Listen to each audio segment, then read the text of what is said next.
All right, listen up. If you're out there waiting for mortgage rates to nosedive before you jump into the housing market, I've got a little truth bomb for you. It's a stat that can make your stomach flip.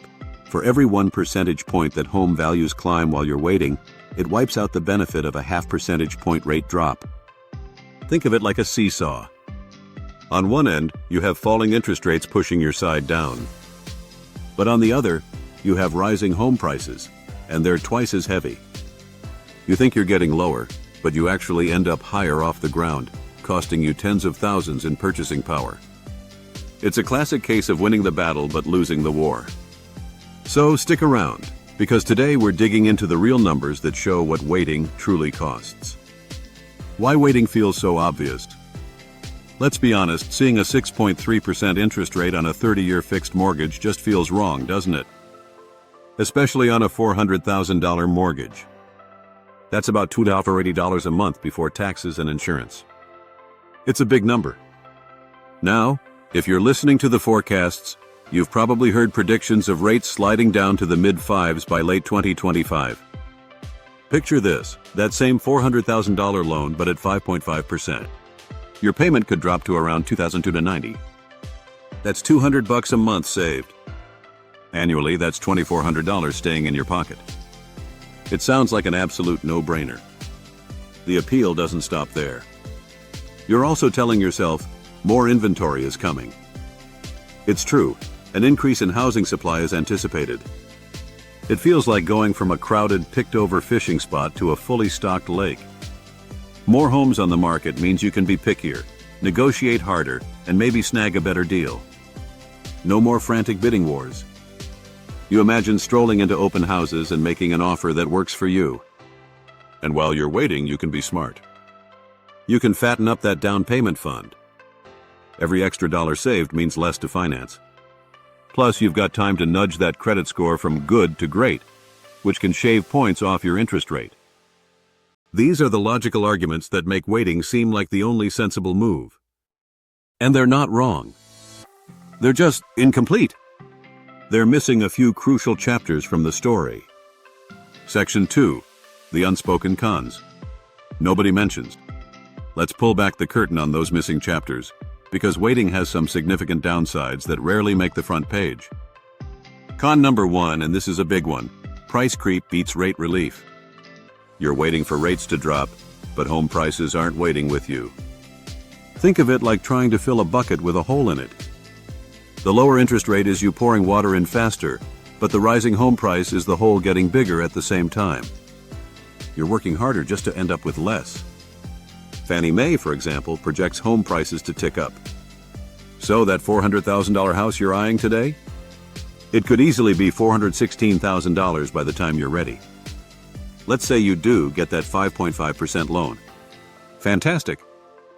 But because you're now borrowing $16,000 more, that extra principal can eat up most, if not all, of your monthly savings from the lower rate. It's a shell game where you think you're saving, but the rising price is quietly picking your pocket. Con number 2, life doesn't wait for the perfect market conditions. Let's get real. Life happens. Your career doesn't pause for the Fed's next meeting. You might get a promotion in another city. Your family might be expanding, and that one-bedroom apartment suddenly feels like a closet. Or maybe your dog desperately needs a yard. You can't put biology, careers, or basic human needs on hold indefinitely.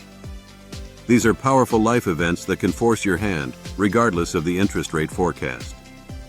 Peace of mind and stability have a price tag, and sometimes that price is worth paying, even if the rate isn't at an all-time low. Con number 3, when rates dip, competition explodes. You're not the only person with this wait for rates to drop strategy. What happens when they finally dip?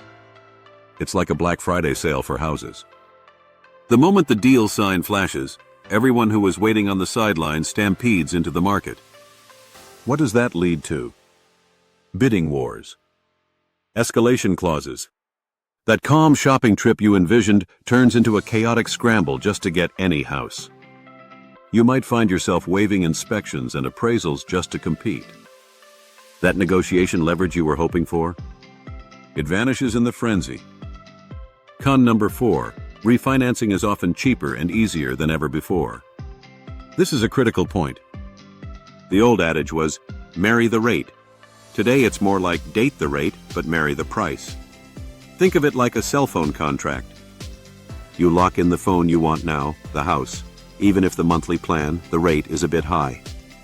You know you can switch to a cheaper plan later without having to buy a new phone. Many lenders now let you roll closing costs into the new loan, so you don't need thousands in cash to refinance.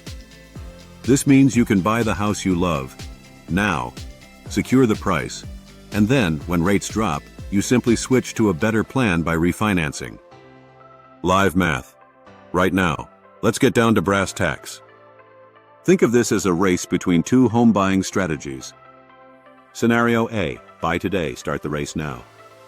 You buy that $400,000 house right now at a 6.3% rate with a 5% down payment. Your monthly payment is about $2,480. Over the first 10 years, you'll pay around $317,000 in interest and PMI. In Scenario B, wait 2 years, wait for a tailwind. You wait 2 years for a tailwind, a lower rate. That same home is appreciated to $416,000. The good news? You get a 5.5% loan. Your new monthly payment is a more appealing $2,160, a savings of $120 a month. But while you were waiting, the race organizers moved the finish line. You now have to borrow $16,000 more for the same house.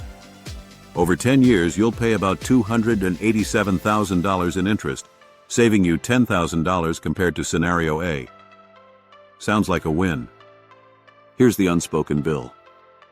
That $10,000 interest saving doesn't look so hot when you remember you paid an extra $16,000 for the house itself. You're already $6,000 behind. But there's more. What were you doing for 2 years? Paying rent. Let's assume a modest $2,000 a month. That's $48,000 you paid just to wait at the starting line, with zero equity to show for it. Add it all up. The $16,000 extra for the house plus the $48,000 in rent is $64,000. Subtract your $10,000 interest savings, and you are still $54,000 in the hole. That doesn't even include the appreciation you missed out on.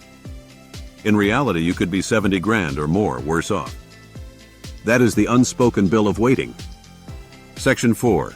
The pros, because fair is fair now. I'm not just here to bash waiting. There are legitimate upsides. Pro 1. A lower monthly outflow really does supercharge your financial goals. If you do get a lower payment, that extra cash can be a game changer. It's like starting a snowball of savings. If you're disciplined, that extra $200 a month can build your emergency fund, boost your retirement contributions, or fuel other investments. The potential for a positive impact is absolutely there. A Pro 2. Higher inventory forecasts mean more buyer power. As we mentioned, more homes are expected to hit the market. This is like going from a crowded buffet that's been picked over to one that's freshly stocked.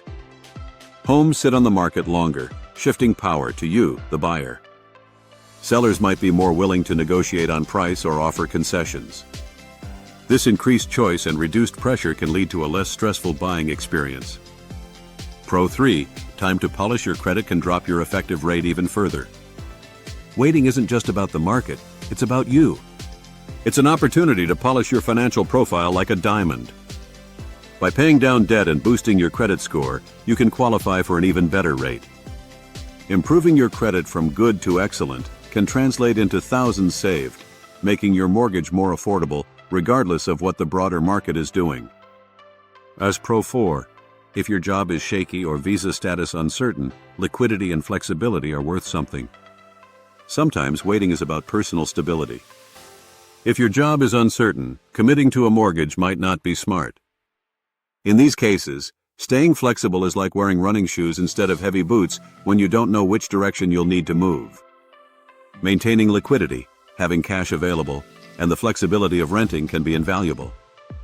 This is about aligning your life decisions with your current circumstances. Section 5. The middle path. Nobody talks about. So, is there a middle path? Absolutely. It's a strategy far too few people discuss. Negotiate a rate buy-down instead of waiting. Think of it like buying a new car.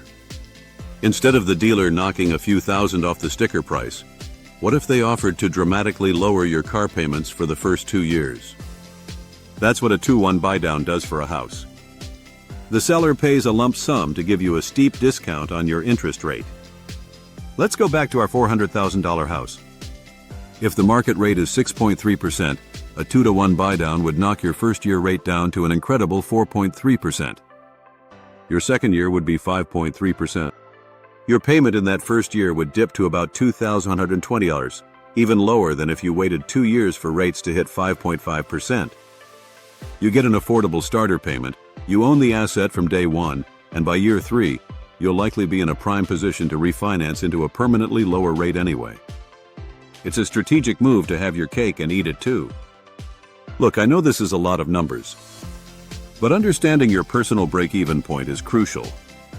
If you want the exact spreadsheet I just used to run these numbers, so you can plug in your own zip code, rent, and potential purchase price, just drop the word math in the comments below. I'll personally DM you the Google Sheet link. No strings attached, just pure financial clarity. Mindset. Ultimately, this decision boils down to one question. Am I trying to time the market, or am I trying to time my life goals? Trying to time the market is like trying to catch a specific raindrop in a hurricane, a fool's errand where you're guaranteed to get soaked. Rate outlooks change constantly based on factors completely outside your control. But your life? That's happening now. Your life is more like a predictable calendar.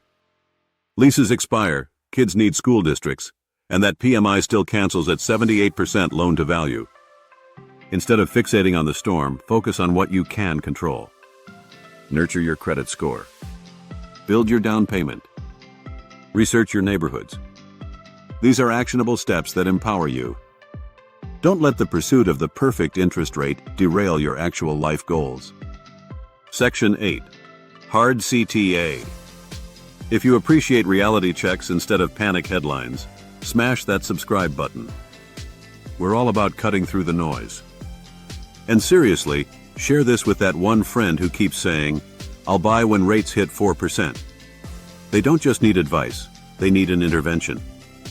Send them this video. They'll thank you later. Conclusion. Look, deciding to wait for lower interest rates isn't foolish. It's just an incomplete calculation. It's like looking at only one side of a balance sheet.